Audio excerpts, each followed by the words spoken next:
कृष्ण। श्रीमद् भगवद गीता के पहले अध्याय को आगे पढ़ते हैं।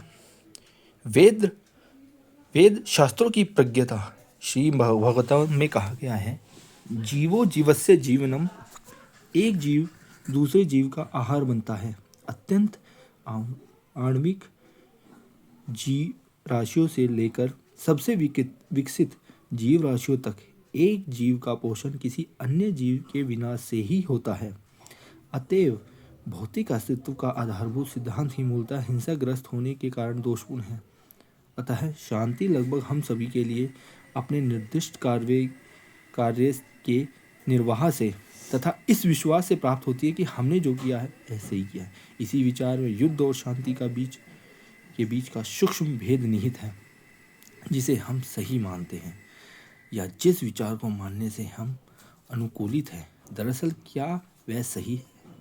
सही और गलत या कुछ मामलों में पुण्य और पाप में अंतर पहचानने की क्षमता व्यापक रूप से हमारे ज्ञान के विस्तार पर आधारित होती है, जहाँ से हम अपने निष्कर्ष निकालते हैं। स्वाभाविक है कि अपर्याप्त जानकारी हमें गलत निष्कर्ष पर पहुँचाती है। इसलिए ज्ञान के महत्तम स्रोत को खोज निकालना, परम सत्य के ज्ञान को खोज निकालना और उस ज्ञान की साधना करना ही हमारे परम हित में है। सारे विश्व में भगवद गीता ही संभवतः व्यापक रूप से सबसे अधिक पठित ईश्वरवाद पर आधारित ग्रंथ है। जो कुछ भी ज्ञान हम अन्य सदृश ग्रंथों जैसे धम्मपद, बाइबल, तोरा, कुरान आदि में प्राप्त कर सकते हैं, वह सब कुछ भगवद गीता में भी उपलब्ध है। किंतु भगवद गीता में ऐसा ज्ञान भी है जिसे और कहीं भी नहीं पाया जा सकता।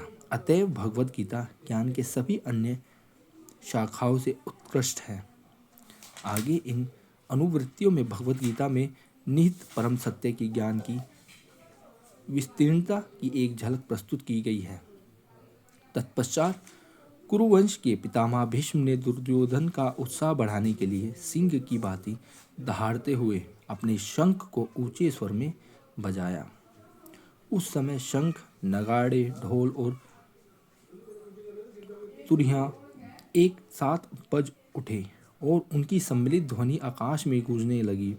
युद्ध भूमि के दूसरी ओर श्वेत वर्णीय सुंदर अश्वों से जुड़े हुए एक भव्य रथ पर विराजमान माधव, श्री कृष्ण और अर्जुन दोनों ने अपने दिव्य शंखों को बजाया। ऋषिकेश श्री कृष्ण पांचजन्य नामक शंख को बजाया। धनंजय अर्जुन ने देवदत्त नामक शंख को बजाया। वृकोधर भीम ने पौंड्र नामक शंख को बजाया।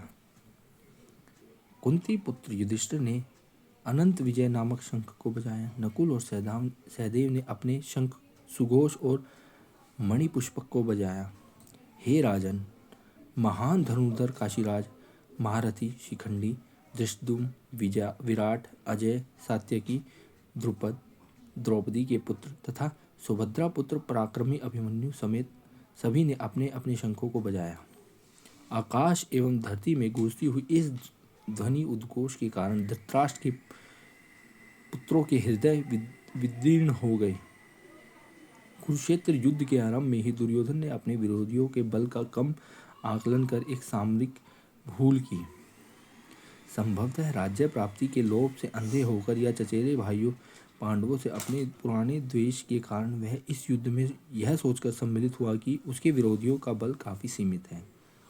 निसंदेह द्वेष और लोभ विवेक के अमंगलकारी साथी हैं, जिसके द्वारा गलत निष्कर्ष होते हैं एवं जीवन की निरर्थक क्षति होती है। उदाहरण के तौर पर आधुनिक समय में वियतनाम, इराक और अफगानिस्तान के युद्ध से बेहतर अन्य कोई उदाहरण नहीं दिया जा सकता, जहां पर जनता की इच्छा को अनदेखा कर असंख्य निरपराध प्राणों का नुकसान हुआ। भगवद गीता के सभी पारंपरिक टीकाकारों ने कुरुक्षेत्र में दुर्योधन के इस भूल को दर्शाया है। विशेषतः उन्होंने यह सूचित किया है कि दुर्योधन ने यह नहीं पहचाना कि जब परम पुरुष श्री कृष्ण ही स्वयं अर्जुन का मार्गदर्शन करने के लिए उनके सारथी बने हैं, तो अर्जुन अवश्य ही दुर्जय प्रतिद्वंदी होगा। हरे कृष्ण।